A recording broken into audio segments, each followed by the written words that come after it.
Hello, everyone. Welcome to another episode of Tailgate Talk. We're your hosts, Nick and David. Nick, say hi to the people. Howdy. All right, guys. Well, Whew. it's 7:38 Eastern time on Tuesday night for us here. You guys will be seeing this on Wednesday. We're gonna go ahead and react to the playoff rankings that just came out. So the first playoff rankings. I'm gonna preface all of this by saying these rankings right now, even though they mean the most out of any of the other rankings, still mean jack. So just keep that in mind as you listen along to us and realize that we have no idea what we're talking about either. But hey, you're listening to us, so what does that say about you? So here we go. I'm going to There pull you up go. the rankings right now. Um, Big news. Committee agrees with me and Nick. I think Tennessee number one, Ohio State number two. Two teams going kind of back and forth this whole time for us on just high powered offenses, followed by Georgia and then Clemson. They're giving some respect to Clemson being the top four, given their body of work so far. Followed by I Michigan. tell you what, the people in charge, like all the analysts talking about the show, did not like that 4 and 5 matchup. They were not happy about that, but we can talk about that after we get through the rest of the rankings. We're gonna speed run through real quick to recap just what the committee said, and then Nick and I will dive in as we share our rankings.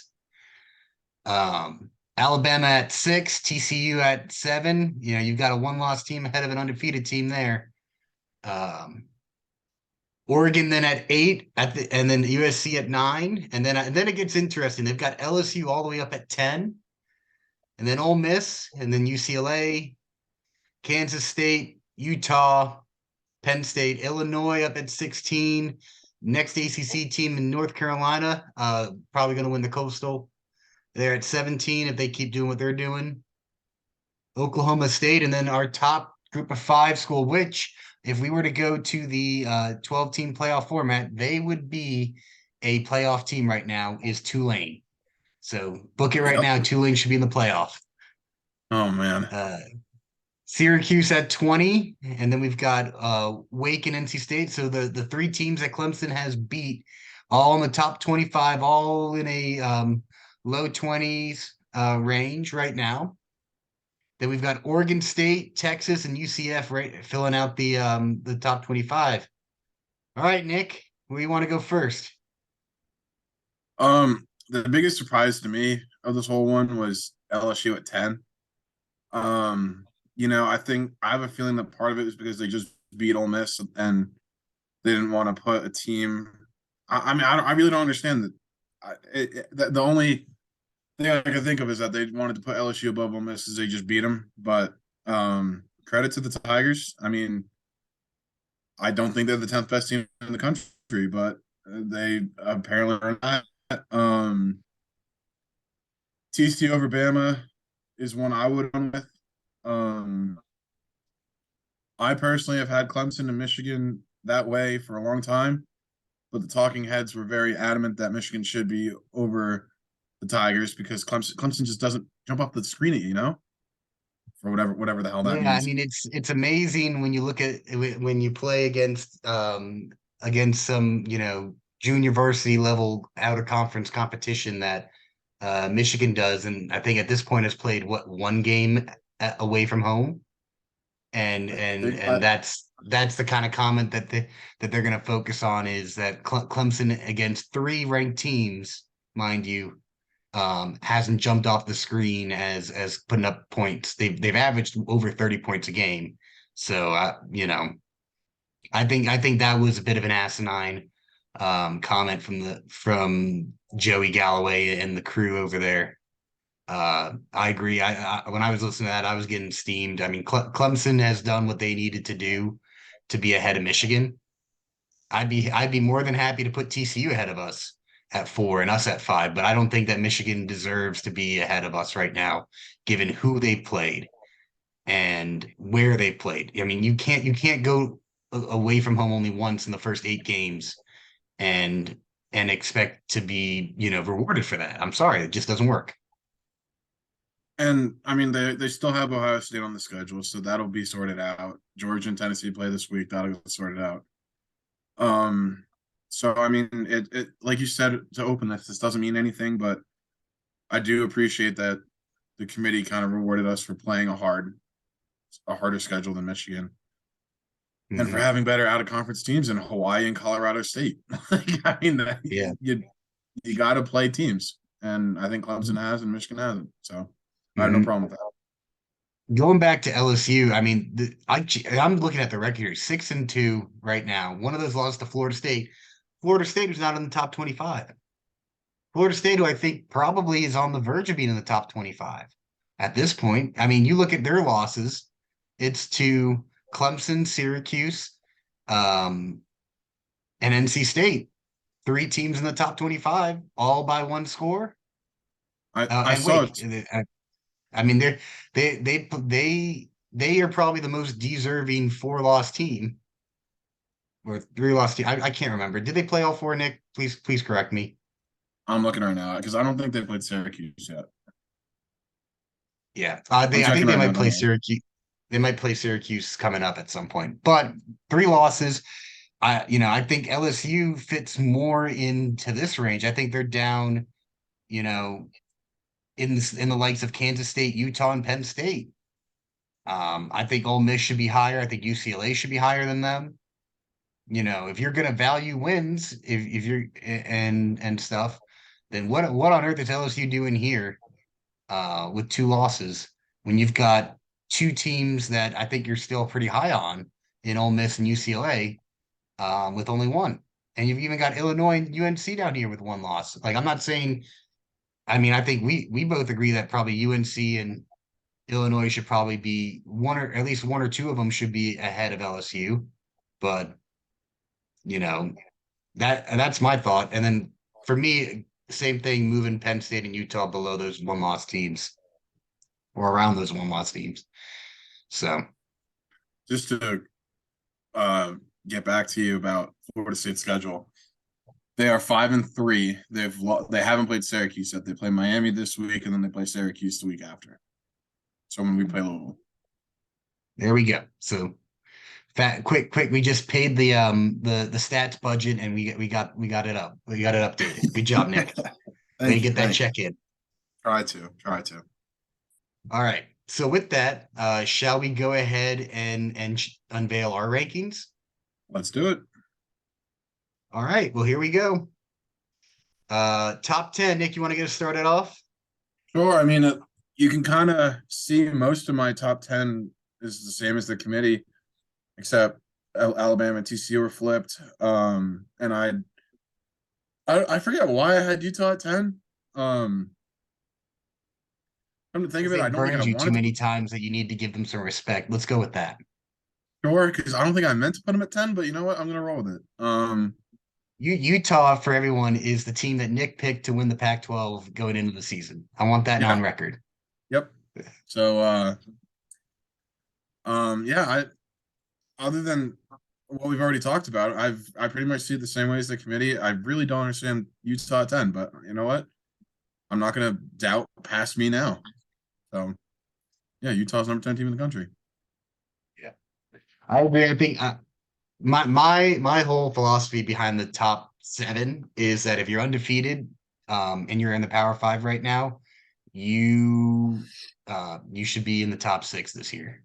Right Yeah. now, out of those six teams, I I get the thought process. I had a friend of mine ask me today, "Oh, you're going to put TCU ahead of Alabama. You're going to think Alabama's going to beat TCU, going to lose to TCU head to head?" I said, "I don't know, maybe."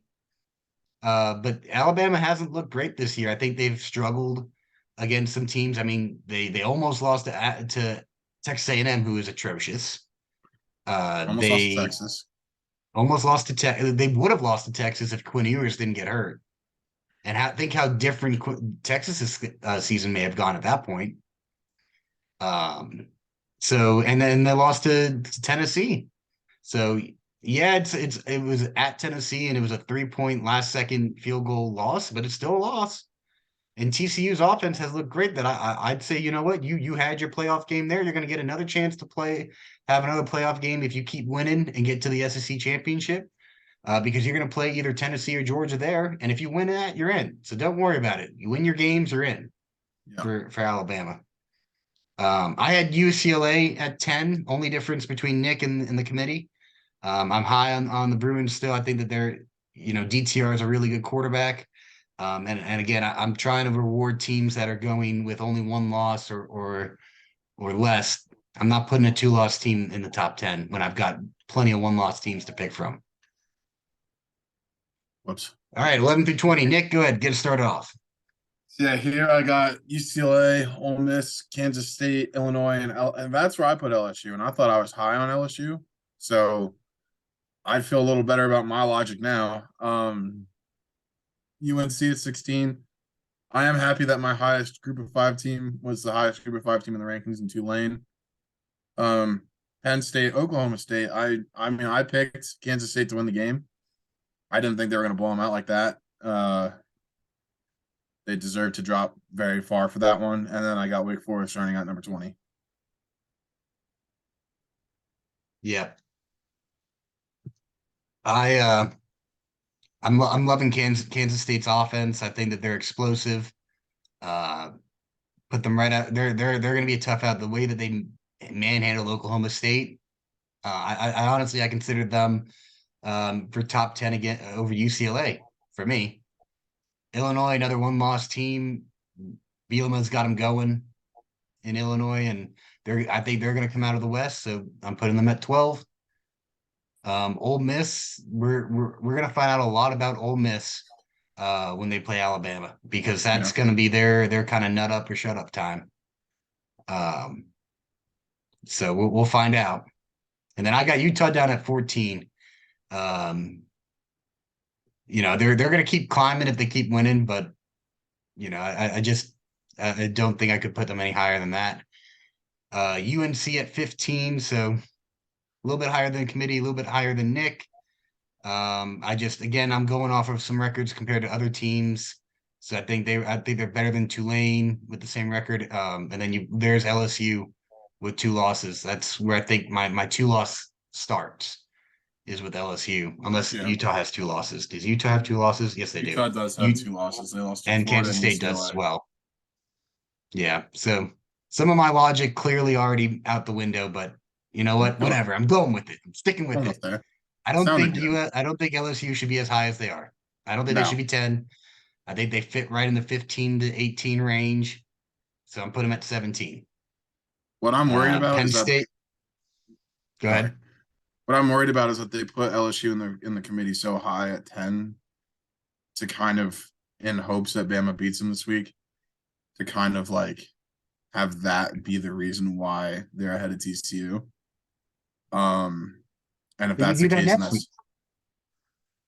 Who does Alabama have next week?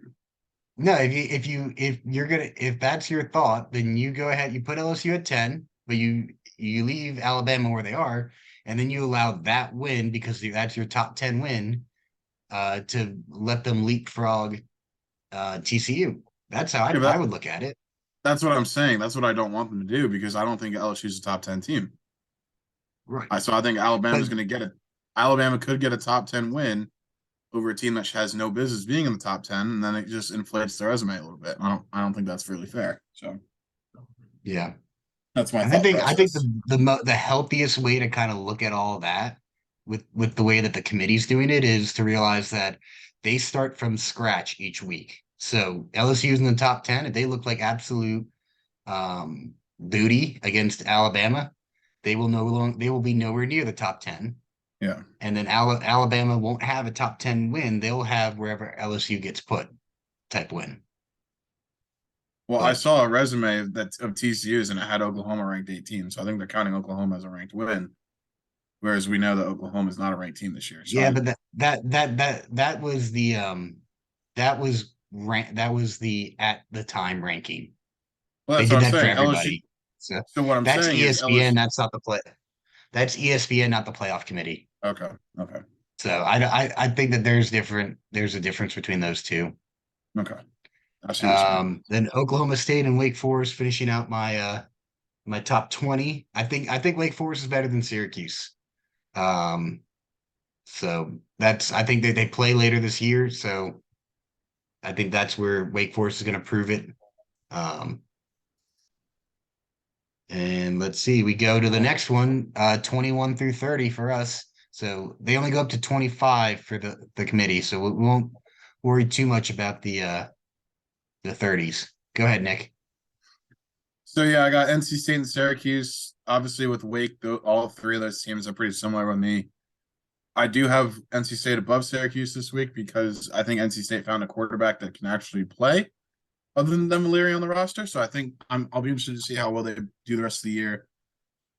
Liberty and Oregon State wanted to reward them. They look good. UCF just beat Cincinnati, so that was a big win. And then obviously Texas is on the verge. Kentucky, Maryland's been looking good. I think having Notre Dame be getting better is good for Clemson, especially coming into this week. I think it'll be a great game, and it's going to be a tough one.